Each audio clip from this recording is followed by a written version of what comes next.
The mics are hot, and so's the gossip. Let's get into it in 3.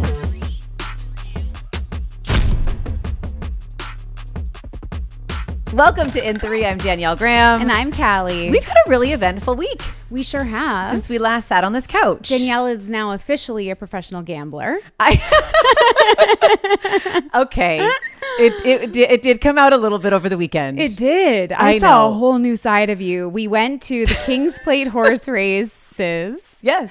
And we got all dressed up. We did. We wore our little headpieces. We felt really glam and it was great. We did. I haven't been to a horse race in so long. I forgot how much I love the thrill of betting on a horse. Well, what I didn't realize is that this is like something that's deeply embedded in your childhood. Yeah, I know. This is going to make my childhood sound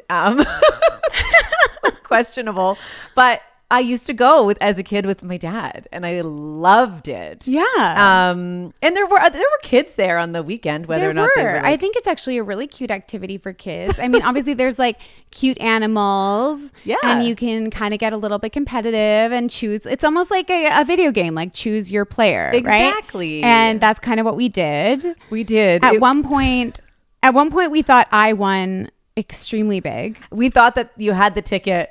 We are so excited. We're telling people in the line as we're going to cash screaming, jumping, making a whole video thing. Yeah. The people behind us in the line as you're like waiting for the ticket. I was standing with you so excited. The proudest best friend. I was like, my friend won. Yeah, we won. She won so big. And we were like, it's got to be over $500. Like it's a big win. Right. So then I go to the counter and I hand them my ticket. It's 2 tickets. One I knew that was going to be smaller. It was like, $20 or something. And then the second one was the big one. So he processes them and he hands me my $20 and my toonie. Yeah. And then I stand there like looking at him like awkwardly like, and it was like 2 big blinks. Blink, blink.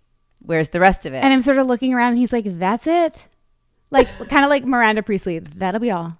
And I was like, no, sir, you have mistaken. I guess the first, the second, and the third. Anyways, it turns out I didn't win because they came in the first, second, and third horses. They all came in for second and third, but in a different order than I had placed them. And I thought I had made it so that the order didn't matter, but it did. You thought you boxed it. I thought I boxed it, but I didn't box it. Exactly. You know. We all thought you did. We now know all the lingo. We had the guy rescan the ticket. We did. Even he was wondering. He's like, these girls sound really convinced. And they look super professional. Yeah. We were like, nope. No, bud. No, you got it wrong. We had so much fun. We did have so much fun. There was a weird a moment between my husband and I, though. Little domestic. The minor domestic at the race. It was an eventful day. Very relatable. So you and I were trying to get some great photos. Yes. I feel like, we know our angles. We know our positions. We knew what we wanted. Mm-hmm. I said, I'd like to take this photo in this spot. Yes. Can you crop out this thing and just get us from here? Yes. And because your husband is in the creative arts, right? Yeah. Like he is a creative, he was a creative TV producer. Yeah. So asking him, it's like, he's one above what a normal like Insta hubby would be because he has all these skills. He does. Yeah. But I didn't ask him to apply those in that moment. Right. I asked for photo from this position without the smoking sign, without the no smoking sign. Yeah. The lady with like the broken crooked heel shoe, right? And without, I wanted it from a certain angle to catch what we needed full to catch. Body. All of a sudden, he's like right up in our grill. Yeah, way too close. I was like, Danielle, I didn't want to be rude, but I was like, why is he so close? Like, that's like. Yeah. That's like parental style when they come in for the close up. And I was like, no. Get out of here. I said, what do you like? And we were both like, hey, back it up. And he got frustrated. And then I got frustrated because I was like, wait a second here. I'm asking for what I know we need. Yes. He went Martin Scorsese when no one asked him to. He really did. Yeah. And he was feeling the creative vibes. He got real. Yeah. And then he got a little salty. He got real salty there for a sec. Yeah. And then he was like, I'm just trying to take your picture. I said, I know, but I'm trying to get the picture that I know that we need. And I think I really did put a period on the discussion when I said, I have been looking at myself in photos and on camera for like 20 years. For your whole life. I really know what works. What works. And what doesn't. Yeah. And there's also just like no worse feeling than knowing that you're not getting that you're not getting what you need. Our feet are cropped out. Like, Yeah. it's just, and he was like, I'm trying to get the horses in It's the a background. double chin. It's a everything. I was like, I don't give a shit about the horses in the background. Everyone knows we're at a horse track. It's clear. It's fine. I want outfits. Get a good pic of me. Hair. My arm looks skinny. This is what I want. Make me look good. You got a photo of the back of my arm, like the most unflattering angle. Not Anyway, I have a whole gallery of photos of us Yeah. from the weekend, which are hilarious. You have to post some of those. I They're have to. So 'Cause good. They're so bad. They're so bad that they're good. And We then actually ended up just giggling the whole way through because it was so funny. It was absurd. Yeah. And then I got some great photos of you and your husband, exactly like you wanted them. Yes, because you did. I know what's up. Yeah, you Anyway. did. Yeah, you did. What an eventful weekend. It was And then so fun. you had an amazing event on Sunday. Sunday treat. Back on your wellness game in your wellness world. How was it? Yeah, the wellness queen is back. Yes, she is.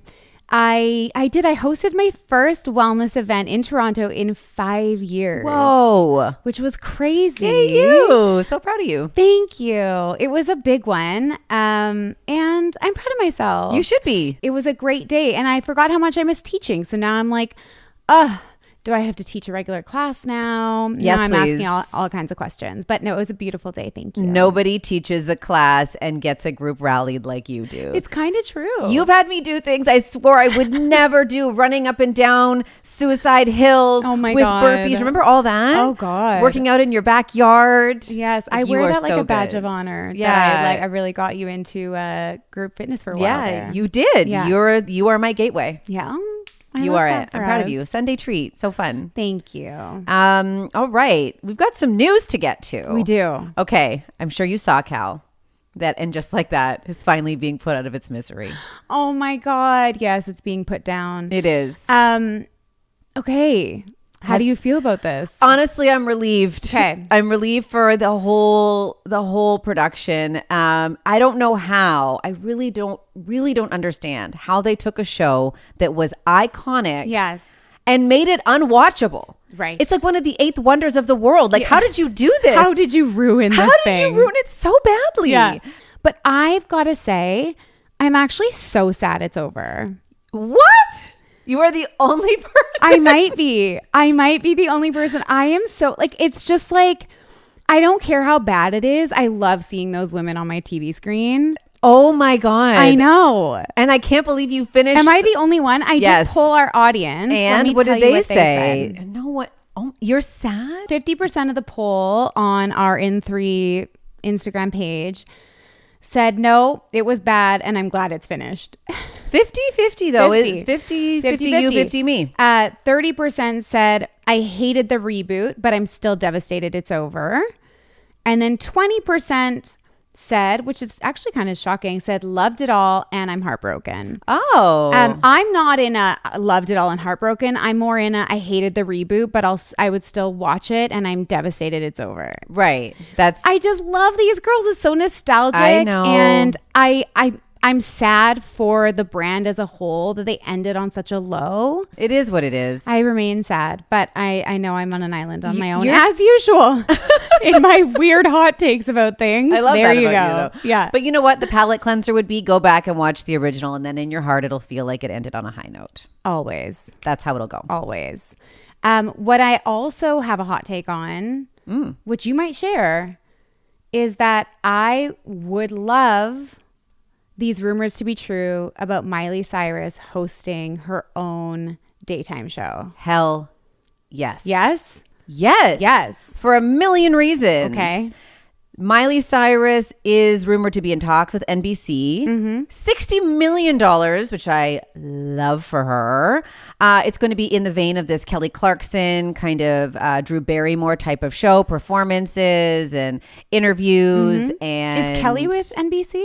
That's a good question. I wonder if this is like they're kind of queuing up a replacement. Perhaps because the reports are that it will start sort of in production at the end of this year and then could launch as early as the top of next year. I love this. I love this because Miley Cyrus is period, full stop, the end, an entertainer. She's Yes. not just a singer. She is a whole entertainer. She knows how to Yes. engage. She knows how to make fun of. She knows how to call back. She knows how to get people to talk. She knows how to hit the punchy one-liners. Yeah. She's witty. People want to hear from her. She's not afraid to be raw and real. And you Yes. need that out of a daytime talk show host. Totally. You need to be vulnerable, and you need to show your warts and all, and you need to be very out there with your thoughts and your life and your journey. Yeah. I think it would be such a great fit for her. Also because she said she doesn't want to go on tour. Yeah. It's not something that really supports her lifestyle. This would be so great. Totally. It's almost like a residency. Yeah. I agree. I remember when we first started talking about Kelly Clarkson maybe not returning before all of this sort of like tragedy last week. Right. I remember we had the conversation of like no one could fill the shoes of Kelly Clarkson because of her musicality and her ability to like take on new music every single day, her ability to hold conversations with, you know, big stars and carry a whole show and be funny and irreverent and just so likable. Yeah. And I said at the time, the only person I thought that could fill those shoes would be Adele. Yes. But I forgot about Miley, and I'm here to apologize for overlooking her because I actually think she would be a great replacement for Kelly Clarkson. I think so, That is too. a show I would watch. Yes. I feel like she's very well liked in Hollywood, which makes it easy for her to integrate guests and all of that. And then I want to hear her singing covers every day. Like, I know. I could just see that being an incredibly big smash hit for her. The only thing I'm wondering is she's such a passionate artist and songwriter and just creator in general. And I'm not sure if she kind of gives me like, with absolutely no shade intended, like commitment issues. I was just going to say that too. I feel like boxing her into something like this in the kind of time frame, like the 10-year time frame that these networks really want to get out of these shows. I don't know that suits her. She would need to sign like a 2-year, 3-year max Yeah, deal. it's like signing like a 5-year lease. It's like, I know that like It's a long time. landlords want 10 and I'll give you 5. Yeah. I feel like she'll get a little claustrophobic by this. Well, it is a really scheduled show. Yeah, it's a lot of work. It's sometimes commitment. 3 to 4 days a week, double tapings. Yeah. You know, people, there's like a long range schedule for production and for people and ticketing and all those kinds of things. So you are locked in and you are the marquee person. You're not part of a duo. Yeah, Like you can't like call in sick like, or exactly. call in if you want to, you know. Like Kelly Ripa has that kind of counterpart where you can kind Yes. of you can dip out if you need to. Right. That would not be possible here. And that could be a barrier for her, I think. I agree. Okay. All right. This week's big 3. Let's get into it. So we are going to talk about Taylor Of course. because there's just still so much. I feel like we could do a whole episode on it, but feel we like will refrain. we could do Self-control. You're right. We could do a few episodes a week on it. Mm-hmm. Leonardo DiCaprio. We've not talked about him yet on the show. So Right. I'm happy to get Our into that. our audience is very passionate about Leo. Sad Leo? Everyone's so funny. Sad Leo wrapped in a Sad towel Leo. on a yacht. Sad Leo. Sad Disheveled yacht Leo. There's Yeah. so many Leos right Just now. Pensive Leo. Yeah. Wah, wah. Leo. He's just like this. Life is so hard. Yeah. Wah, wah. Eeyore. And then we do have a little Justin Baldoni, Blake Lively update. We're going to just dip into that one quickly. Yeah. We haven't talked about that in a while. Yes. And there are some updates. And then finally, we have to talk about. Emma Stone. Yeah. Love her. So much. She's up there with the Jennifer Lawrences and the like Cameron Diaz's of just like real ones out there. Who we love and don't see enough of. So when we do, we got to talk about her. And we absolutely do. Yeah, she's the Vogue cover girl for the September issue, which is a big one. Listen, that's like the biggest cover of all the magazines. It is. And the biggest issue. So Yeah, that's exciting. She's very deserving. Can't wait to hear what you think about all of that. Oh, yeah. All right. Okay. Are you excited to get into Taylor? I'm excited to get into Taylor. I have so much to say. So am I. What a week. So at the time of this recording, I checked that New Heights YouTube alone had 19 million views, which is wild. Like just so fun, so joyful. Yes. So many moments. We're not going to really get into like a lot of that because I feel like so much of that is out there, but there are some things, we really need to talk about. Definitely. I mean, if it had been a drinking game, When it was like, drink every time Travis says, I'm the luckiest man in the world. Right. Cute. Beyond. Like, so just overall, my sentiments about their relationship is it was everything I hoped for her and more. Yeah. They have such a beautiful, loving rapport.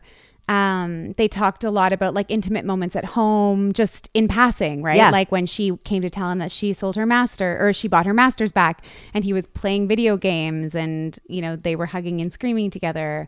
There was a lot of those like exposing sort of those intimate moments in their relationship, and it just seems like they're absolutely smitten for each other. Absolutely. He's her biggest fan, as we already knew, but it was just like more evident. And it wasn't in a really cringy way. It was more like, wow, these people really admire each other.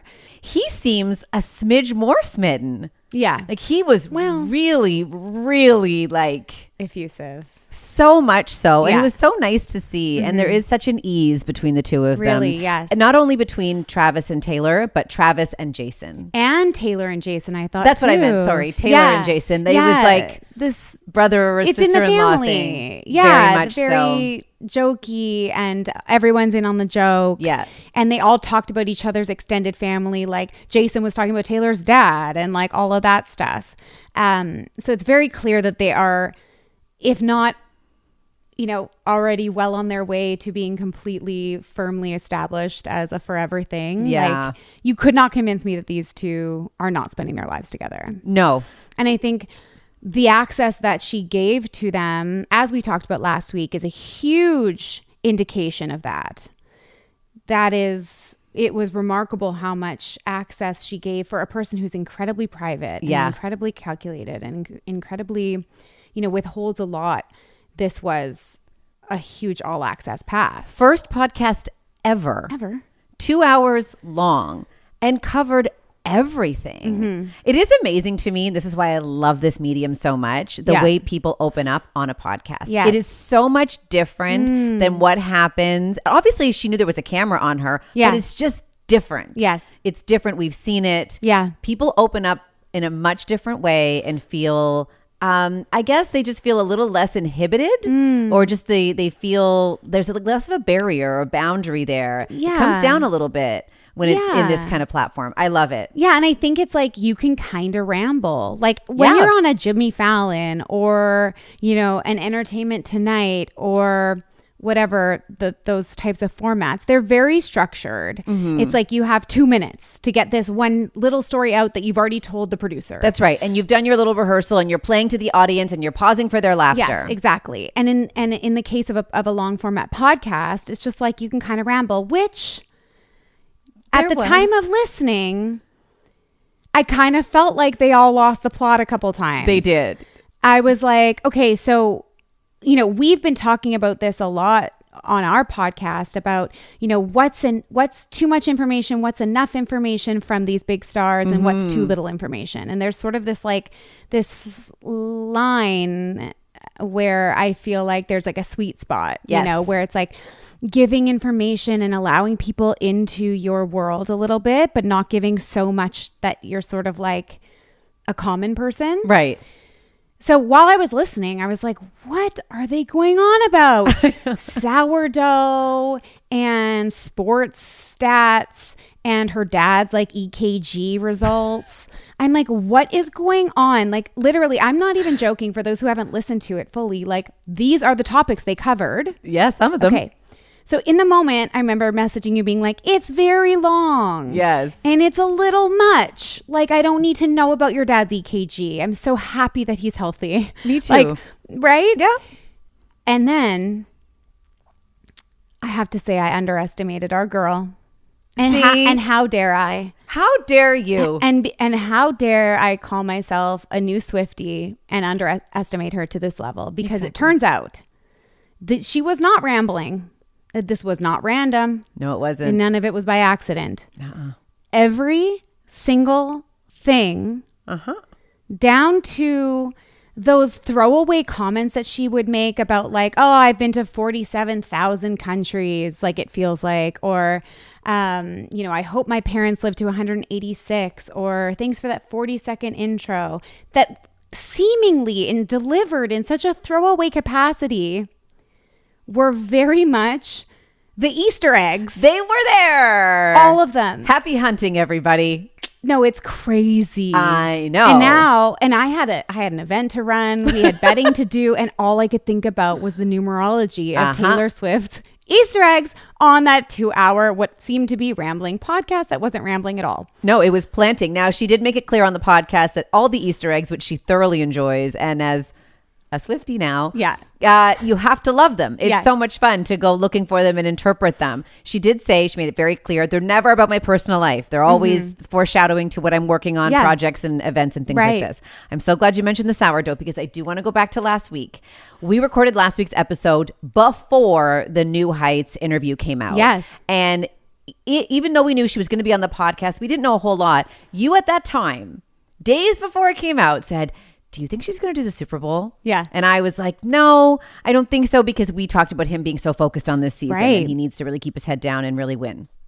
And then we kind of dismissed it. Yeah. Now, this girl's doing the Super Bowl, It's Cal. very clear she's doing the Super Bowl. It's very clear she's doing the Super Bowl. And I just want to say, one of the many, many things I love about Caleigh, Callie's a futurist. Caleigh knows what's coming before the rest of us even know what it is. You're like this with wellness. You've been like this in every business you've ever done. You are like this with celebrity predictions. It's almost like you've got a crystal ball. Oh my God. You are so Thanks, Dee. good at this. It's so true. Caleigh was red light therapying before anybody even knew what it was. That's true. She was hot room classes before anybody even knew what a hot room was. I swear to you, this is the magic of Caleigh. Thank you.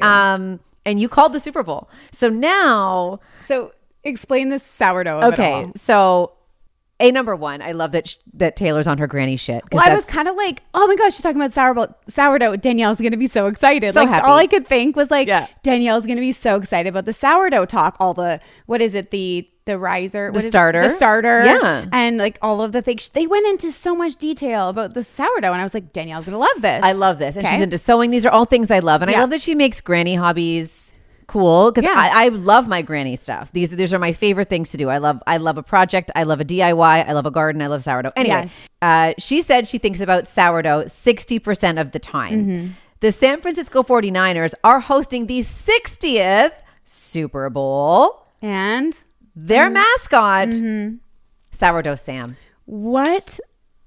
Slow clap for Taylor. Okay. As you mentioned, she said the number 47 quite a few times throughout the episode, specifically thanking Jason for his intro, which was, by the way, so impressive. Like, as a broadcaster, he's so good. He is very good. He's really good. Yeah, really good. She said, he thanked him for screaming for 47 seconds.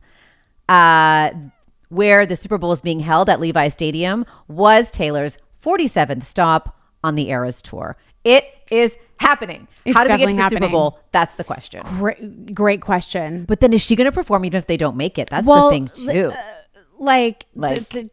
You're committed. Yeah. Like you are going to be performing whether or not your person is playing or not. And this goes back to what I said last week about like, they are putting so much pressure on him being there at the Super Bowl, like just being there, never mind winning, but like just getting to that stage. So it is crazy. So anyway, good luck to him in all of that. Bon chance indeed. Yeah, bon chance. Wow. Or they're manifesting, or they're just, they've got a and not that I don't believe in universe. him. I just think it's a lot.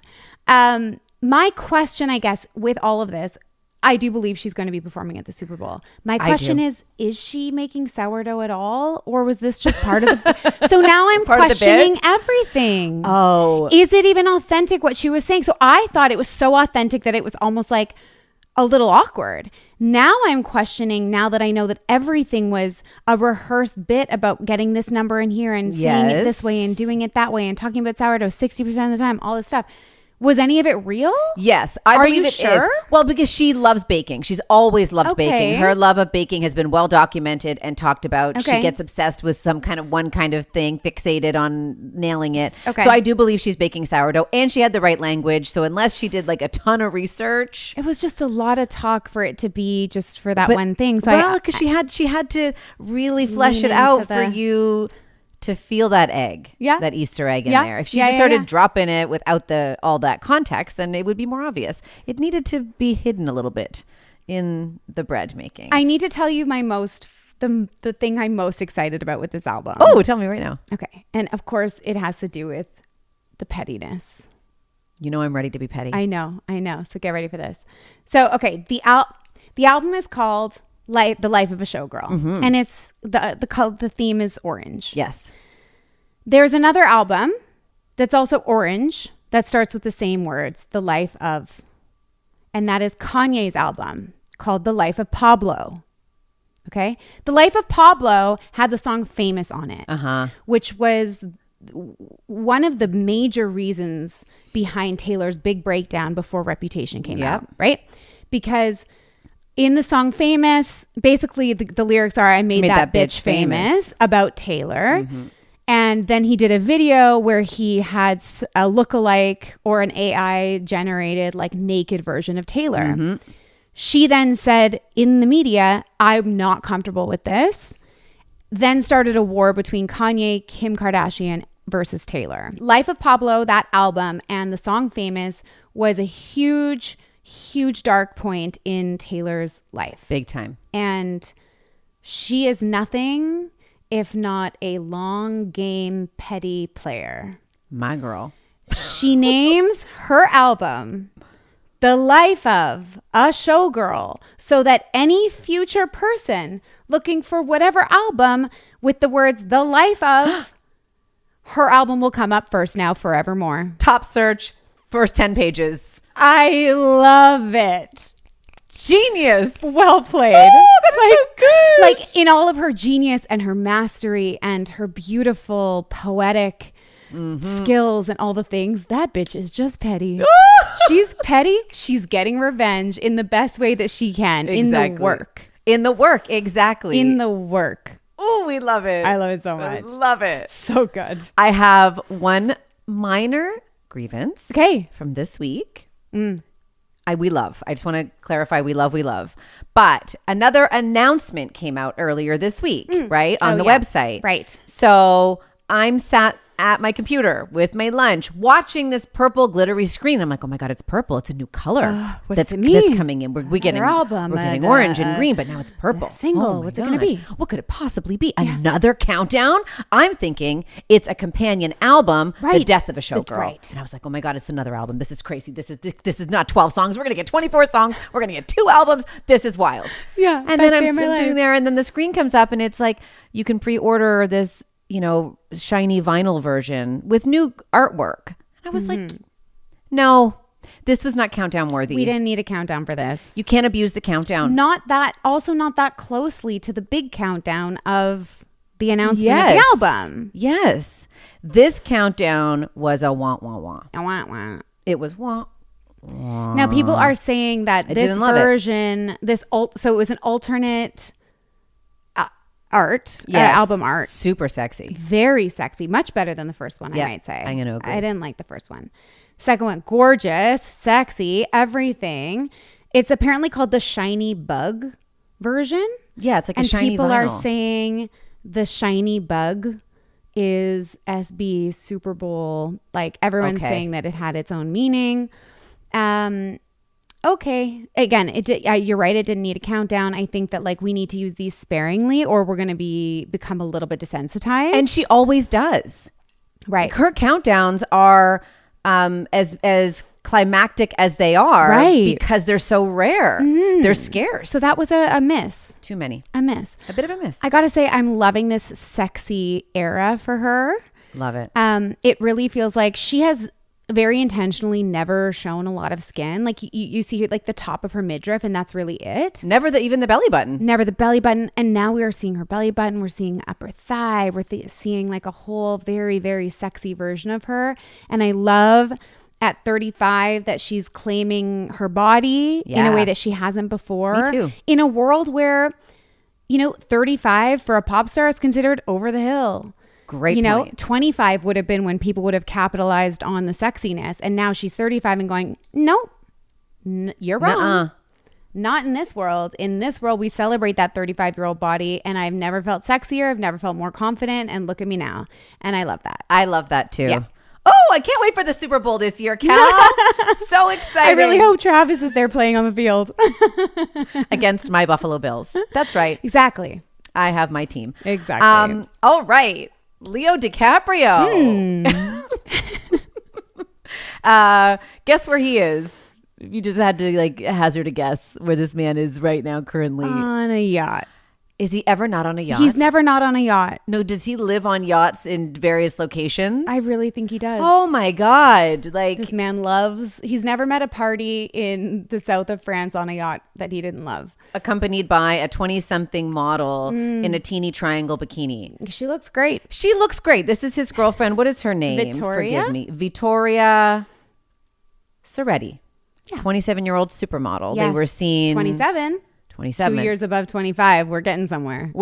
I was just going to say, are we seeing evolution of Are Leo? we evolving? No. I've actually never known or can think of another celebrity who has not evolved to the degree that he's not evolved. I 100% He's been agree. living the same life Same. for 20 years More. or more. Just like another summer comes and goes. We're going from Saint Tropez to Formentera. Yeah, We're going to hit up exactly, Croatia. yeah. We're going to be with these models in these bikinis. Yes. His body is definitely evolving into a dad bod, and I feel like I can say that. Yes, you can. But other than that, there's nothing. That's it. There's nothing new with this guy. It's Yeah. wild to me how stagnant his life is. Yeah. So he's in the new Esquire magazine, the new issue of the Esquire magazine. Yeah. It's not actually a full cover story on him, like article interview. It's actually a conversation between him and the director of his upcoming film, Paul Thomas Anderson. So it's just a conversation between them. Imagine how dull that is. Well, I mean, I was the trying to. two most dull humans on planet Earth. Well, they're just like, you're so great. No, you're so great. Let me tell oh you my God, you're something. so great. It's Boring. been 15 years since Inception, the movie Inception. Whoa. Okay. That's the year that I interviewed Leo. Okay. I flew to LA. I was so excited. This is a big deal. assignment. Huge. Yeah, like huge usually it would be movie. the talent going to do this junket. They sent a producer. Moi, very excited for this. Leo, the heartthrob of my youth.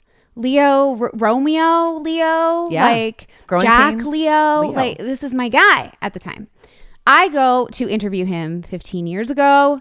He did not have 1 ounce of charisma. He did not have 1 ounce of personality. He was not interesting at all. No sparkle, no shine, 10 no minutes movie later, star. I walk into a room that I was not anticipating giving any F's about. Okay. Right. No, because I know this feeling. You're like, I got the big one done. I got the big one. I can just cruise for the And next. I just was like, whatever. For sure. Guess who that room was? Who? Tom Hardy. Oh! And we've been down this road. So I was like comparing someone like Tom, who at the time was like not a big star. I really did not even care about interviewing him. I just had to because he was part of the junket. Right. But the amount of star power that he had, I just knew, like I met him. I was like obsessed with him the minute I saw him, but Same. also his charisma and his it factor that just like, this person's meant to be a star. Yes, there's a star power quality. It exists. And it doesn't exist in Leo. Just saying. That's disappointing when you meet somebody who doesn't, give off what you expect them to in that way. You're Yeah. kind of like, I'm confused. I don't get it. I guess he's a great actor. He is a and, great actor. and performer. Absolutely. But maybe that's the extent of it. And I this guess. Esquire interview or conversation only just highlighted what I already knew, which is that he's super dull and boring. The only highlight of that conversation with Paul Thomas Anderson in the Esquire magazine was when he asked Leo what he thinks his emotional maturity age is. Right. And so he's chronologically 50 and he said 32. That's right. Okay.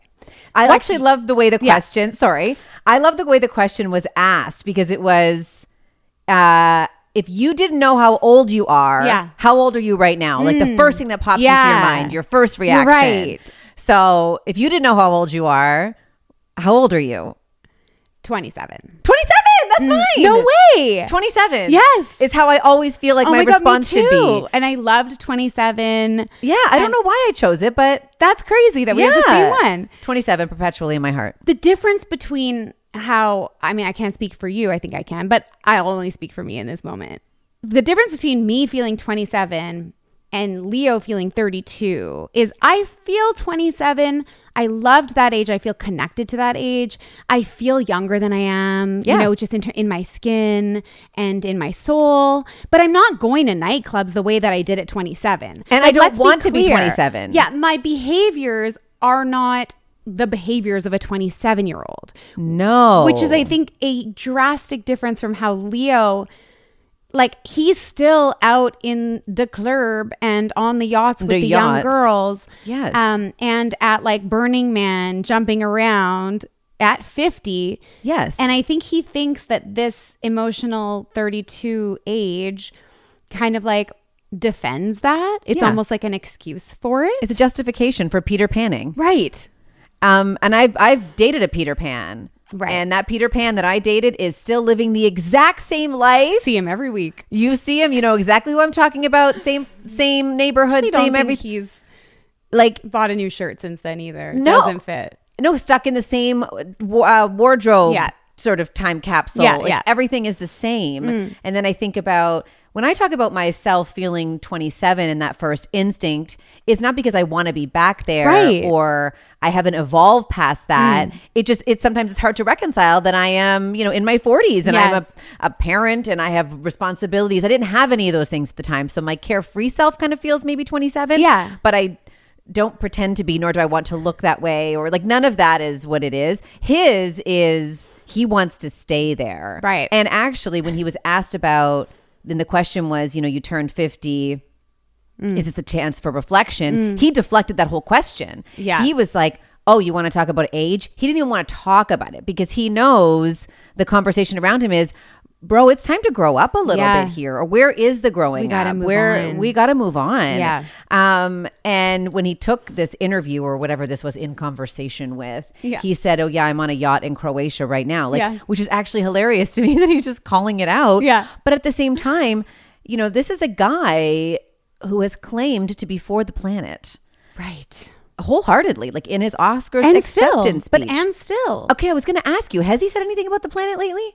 In March, he took a stand about the Australian government approving deforestation and like him being very up in arms about this. So as early or as late as, or however you want to say it, like as most recently as this year, No 2025 kidding. March, he is still for quote unquote the planet I wondered if on Jeff Bezos's yacht. This is what I'm saying. So you go to Jeff Bezos's wedding. Let's just talk about the carbon footprint of that wedding. Yeah, super consumer, Right. of And the super earth. polluter. Like let's be real here, and responsible for a lot of carbon into the environment. Yes. And you go there via yacht and private jet, which is your preferred mode of transportation. How can you talk out of both sides of your mouth It's like that? crazy. The It hypocrisy is. is Unless wild. these are solar powered jets and yachts, I don't know how you can pretend to be both people. And I'm not saying being an environmentalist means you need to be perfect. Nobody's going to nail it. Nobody's looking for perfectionism here.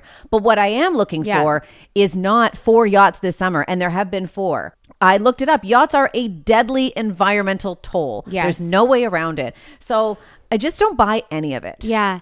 I gotta say, a few new icks unlocked for me. Hit me. Okay, so a man climbing down a boat ladder into the water. Ick. Horrendous. A man with a snorkel goggle half full of water. It's an ick. My 5-year-old does it and she Okay. looks so cute. So cute. I'm a 5-year-old. I'm Marigold, period. Okay. A man taking one step at a time. Okay, you're like step onto the same step. Oh, yes. Step onto the same step. Like you- small steps. like you're 92. But you can only take one at a time. Yes. Ick for me. For fear of slipping. Yes. Oh, your 50 is showing, Leo. Like I can't. Oh my God. Him trying to get down that boat ladder into the ocean. There's no man rich enough to make that look good. No man rich enough or hot enough to make that look good. I will say we have a ladder on the back of our non-yacht, our very small boat, which is like the Toyota Corolla of boats. Yeah. And when Randall comes in from a water ski, and he's a very sexy water skier. Yeah. And then he swims to the ladder and he climbs up the ladder, but then Randall actually brings the ladder up with his feet. And it's this like sexy, like one motion and it clicks it. And I'm like, that's hot. What Leo did here, Just not jump. hot. Just jump. Jump in the water. Just jump. Just dive. Like even a cannonball would be better at this point. Maybe he can't. Maybe He's can. slowly working himself into the water, like testing the temperature. He's like, holding on and getting in. It's like, it's the ocean in the middle of Croatia in the sun Right. and you're going to be fine. Also very familiar territory. You know the sea. Yeah, you've done this before. You know this. Oh my God, I love that I am so much. dead. That's so funny. Well, that was fun. My eyes are watering. Okay. Do you want to move on to Justin Baldoni, Blake Lively? Is that rhetorical? Not really, but no, okay. we promised our No, I'm listeners just we're kidding. doing it, so we're doing it. No, happy anniversary. Oh, what are we working on today? We are celebrating the anniversary of the It Ends With Us drama beginning last summer in August. Oh my God. This was the red carpet, the premiere? These were all the red carpets were at this midpoint of August of last year. So happy anniversary, everybody. We're still talking about this. The drama continues. Still here. You're killing me today. It never ends with Oh, us. God, it no. will never end. Well, actually, it hopefully will end in March, which seems very far away, which is the date of their trial. But actually, if you break it down, it's only like 6 months away. That's right. So, we're more there than not. We're closer. We're closer than we we're are to closer the than I beginning. thought, for sure. We're coming up. closer to the end than we are to the beginning. Like Leo.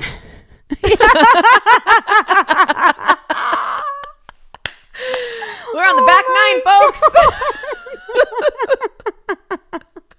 We're not drinking today. It sure feels like we could be. Oh my God, that was so good.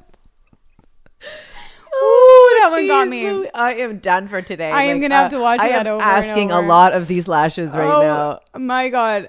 Oh, I needed that. Okay. Ugh. We are profesh. Let's reset. Okay. So Blake finally had her deposition. Yeah. It was 7 hours long. I'm not surprised. It was at the end of July. Apparently, though she tried, both Justin and all the Wayfarer parties were in the room.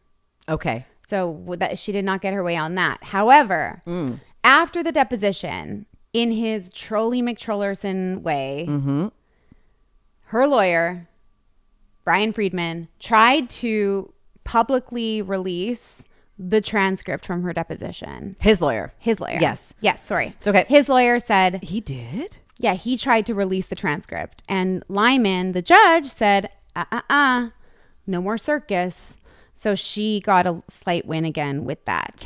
Okay, so what we do know from the deposition is that Brian Friedman was asking Blake if she still thought that there was a smear campaign against her. Like, does she still think that that's ongoing? Today? Yes. Okay. And she said, yes, I do. And you're doing it right now.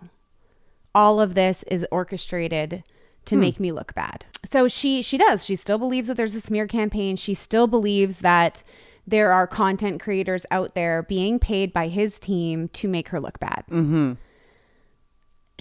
I think they said that she subpoenaed around 100 content creators. And a lot of them came out on their channels to share that they'd been subpoenaed. Right. Which of course they would. Right. What did you expect to happen? Right. Right. This is great content for them Yeah. to share that they're living rent free in your head. Exactly. You don't think they love that? And we know who we're talking about here. Right. She is proceeding with the big ones like Perez Hilton and Candace Owen, who really have been on a witch hunt for her. They have. Her team believes that these content creators, Perez and Candace inclusive of, were being given information from Baldoni's team and being paid. Yes. To slander her. Yes. And to say untruths or to make her look bad. Make her look bad. So the most recent headlines that are dominating today or this week is that Isabella Ferrer, who played young Lily in It Ends With Us, has now accused Baldoni and his team of harassment. Now, when I first saw this headline, it's like, Isabella Ferrer accuses Justin Baldoni of harassment. I was like, oh my God, she's coming forward about her experiences on set. Her time during production. It's a misleading headline because actually she's accusing him and his team of harassment in the context of them trying to serve her. That's right. Legal papers. Her subpoena. Her subpoena. Yes. Because Blake subpoenaed Isabella Ferrer and she complied. Yep. After she received that subpoena from Blake's side, she reached out to Justin's production company, Wayfair, to have her legal fees covered, as was part of the contract for the movie. Right. Then Justin wants to subpoena her for his reasons, and she has allegedly been dodging being served those papers 5 times. Right. Back to the Blake subpoena. So after Wayfair agrees to pay the legal fees for the Blake subpoena, her team claims that in order to be compensated, the company asked her to relinquish control of her response to the lively subpoena to Wayfair, meaning, Right. we're going to handle this because we're paying for it, is what it sounds like to me. Yes. And then now in his attempt to get her subpoenaed, it's become kind of relentless, and they're calling it harassment and bullying. Yes, because they're saying basically that she feels almost like it's blackmail. Isabella Ferrer feels like it's almost like blackmail. They're saying, we'll cover your legal costs if you do this our way. Right. And then now they're trying to serve her with these papers, and she's like, I'm out of office. Like, I can't be reached. Yeah. So yeah, we'll pay your legal costs, and you better respond to this. Yes. We've paid your legal costs. Why aren't you? you owe us, basically. Which is kind of what blackmail looks like. Yeah. And you know, everyone is who they are, right? Blake's missteps in serving these content creators and not really thinking through the outcome of public opinion. That's always how Blake's team has been. And this is always how Baldoni's team has been. Sort of like troll, bullying, pushy, aggressive tactics that continue to play out, and this is the outcome with Isabella. And I really feel for this young actress. This was her first movie ever. Right. How traumatizing. I think people are saying that Isabella and Blake had an extremely maybe inappropriately close relationship while they were filming. People are saying, the people who are not on Blake's side are saying that Blake was using Isabella early on as a pawn, knowing that she might need to call on her later. And getting close and buddy with her, right, and flying her around and making her feel special with Ryan and whatever, so that she could use her later. Yeah, this impressionable young actress. Which, if that is true, it's terrible. I don't know that if that's true. It's also possible that she was just a mentor to a young actress. Yep. So I don't know, but I feel for her, because I feel like this is a terrible thing to be dealing with so early on in your career. I don't know if it makes her, someone that people would hire again. I know. And it's people are challenging, like anytime something comes out, people challenge things you said in the past. So in the past, her comments about Justin were, it was an incredible experience working on this movie. It was life-changing. He created a comfortable, safe space. Yeah. And now you're saying he's a harasser and a bullier. Well, which is it? And that's also problematic for her, because both things can be true, because they're in completely different situations, in completely different points in the timeline. Yeah. And for a young actress to be effusively texting a director to say thank you for the work, and there's a power dynamic there whereby she might want to be saying nicer things than she felt. So that's a tricky place to put a woman. Absolutely. I think you're right. So yeah, I mean, the drama continues, and it will continue until March or before or beyond. Who knows? Well, I'm glad we dipped into that quickly. Yeah. And now we're going to dip out. We have to talk about Emma Stone. We do. A wonderful bookmark to that conversation. It's perfect. She's such a light. Oh my gosh. I honestly think she's one of those people. Nobody, when you mention her name, would be like, not for me. Yeah. I could do without her. I'm meh on her. No, everyone's like, yes, actually, joy. You know what? And light. She's Emma wonderful. Stone is James's hall pass. What? Yeah. Did you not know that? No. Okay, he has a thing for redheads. He's like, who else? He actually gave me a whole history of his hall passes last night. It all started with Rene Russo. I'm sorry. Number 1 hall pass, Rene Russo? Like back in the day. Oh, I see. Thomas Crown Affair. Origin story of the hall pass. Got it. Origin story of the redhead hall pass. Got it. Okay, so it started with Rene Russo. Then it was Julianne Moore. Get it. Get it. Yeah. And then it was Emma Stone. So like he definitely has a type. He it's likes not a me. ginger. He loves the ginge. And they're so pale and you're so tan and so gorgeously brunette. Yeah, I don't know. Interesting. Yeah. Oh, Randall's hall passes are weird as hell. Like nothing remotely that resembles Yeah, me. I remember like him trying to show a picture of a few of the ones, and he had to go in the depths. I of the can't even internet. name these No. people. It was like some girl from some show I called. think she also might have been a redhead though. Yeah, she was. And a blonde. She's like spiky, short hair. Yeah. The show is called, I always call it Control Alt Delete, but that's not what it's called. It is called Halt and Catch Fire. Okay. And her name is Mackenzie something. Now we anyway, know. you see this woman, you see me, it will not Does make not any compute. sense. No. No. Anyways, back to Emma, James's ultimate hall pass. She is, as we said, on the September cover of Vogue. And as lovely and amazing as she is, and she is a light in everything that she does, these pictures are confusing. Why is she eating her foot? Why? She's doing this whole like contorted, like eating her foot thing. I'm like, is this high fashion? Are we trying too hard? I don't know, but like, what kind of direction are you being given on this set? Was it, okay, grab your leg and try to bring it up to your mouth? Yeah. I've been on a lot of photo shoots where Right. people were like, do this. I'm like, no way you're getting a shot of that. thanks. That's weird. Yeah, no. I don't know if she was just like, it's Vogue. I guess I better trust it. Right. They know what they're doing. They're a big, giant magazine. Yeah. No, didn't work. Did not work. Yeah, people I know. are not having this one. But like the Jennifer Aniston Vanity Fair, Yes. the inside pays off. Like the article is super cute. Yeah. Right? Yeah. Like I loved, so Emma obviously shaved her head for this upcoming film. I don't know how to pronounce it. Begonia? Begonia? Begonia? Like the flower? Is that a flower? It is. Okay. But I don't know if that's how you spell begonia, the flower. Anyway, she shaved her head for this role and much has been made about that. And she said, like, she knew somebody who had to shave their head because they were going through cancer treatment. She said, what they did was brave. What I did, I just shaved my head. Right. Jennifer Lawrence really tried to, her best friend, really tried to discourage the head shaving. She's like, don't do it, girl. I'm still growing out a haircut from a roll. Yes. And it was terrible. Don't do it. Well, she says, I already had to live through one of Emma's earlier bad haircuts. My bad. From Yes. the Billie Jean tennis it.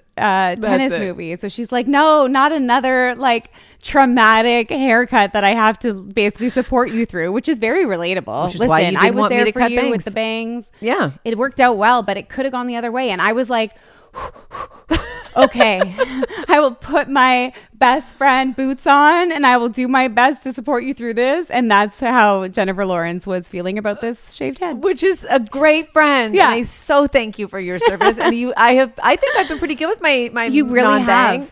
And you are No, the best you've been as always. epic. Like we have reached new levels We're keeping them. of risk taking, and I'm so proud of you. She did say though, when she got in the shower for the first time, the feeling of that bald head in the shower, she said, was an incredible feeling. Right. She was like just the most amazing bet it's feeling. freeing. I mean, I bet it is, but I don't need to. I'd rather not. No, I would absolutely rather not. She addressed as well, I don't know if it was in this article or just general chatter around Emma lately, her super tanned phase of her red carpet. Relatable. Yeah, we've all over tanned for sure. She talked about I'm not looking at you. It's okay. I don't mind. I have over tanned. I've absolutely over tanned. Yeah, Vogue had her kind of like go through all of her a bunch of her past looks and kind of like, rate them. And she said, you're like, I'm not going to rate any of these badly because it all sort of captured a moment in time. She said, the only thing I regret are these bad spray tans. Yes. And I took offense. For all the tanners out there, I took offense. Well, I thought she looked great with a little golden tan. I was going to say the same thing, actually. There's a few that came up. There was one where she was like, I love the dress. I defend the dress. It was this silver gown. Yeah. But it's just the tan. But she was blonde with that tan in that dress. And I was like, you know what? Actually looks very good. I really like it. Yeah, I don't mind it. I'm really quite Yeah. into it. But I also, Yeah. like, I like a tan. And I had, for a time, I had a degree of tanorexia, 100%. I would say I'm still in that phase and I don't have any plans of leaving. You love a bronzer. I love a bronze. And a Saint Tropez. And James said to me, I said, like, we were talking about her spray tan comment. And he was like, well, you can relate to that. I was like, no, I can't. I don't regret any of it. And he said, well, there was that one time that person online called you out for having your face color different than your neck color. And I said, that's because I didn't spray tan that week. right. So There. there. But thanks for bringing that back up. Yeah, so there. So thank you so much. So that's because I wasn't on it. Yeah. The one thing that people are calling out that they're really excited about is the one moment that she talked about Andrew Garfield. I know. So it wasn't even in the main article. It was in that video of her talking about her outfits. And she's talking about, she was basically reminiscing about a premiere outfit. And she said, this was such a beautiful time for me. That was Spider-Man time. And that's the time I met Andrew. And it was a beautiful time. And I also met all these, I think she caught herself. And then Said, and I also met Sally Field, and I also met this person, and I also met that person. Obviously, they were together for many years, and we hoped, that they would make it forever because they were such a cute couple. But alas, she's married with a baby to an SNL writer. Yeah. What is in the water at the SNL writers room? What's going on They over bag there? a lot of babes. they Holy. do. Because Scarlett's married to Colin, who's a writer, and Emma's married to an SNL writer. Damn. Yeah.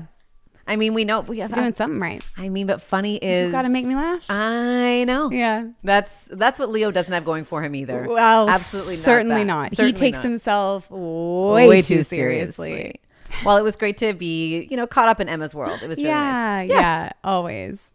And we'll be seeing her at the Venice Film Festival in a couple weeks. I'm so excited for that because that's just such a precursor to what we can expect coming to Toronto for the film festival. Coming and I up always on a love big the time. fashion. I know, and I love the Venice fashion. Yeah. And it's gonna be great. Yeah, It's going to be great. it is. This was really fun. This was really fun, as always. Thank you for listening and being here with us and DMing us and sharing and commenting and liking. We appreciate all of it. We do. Yeah. Have a great week, everyone. Bye. See ya. Mwah. Bye.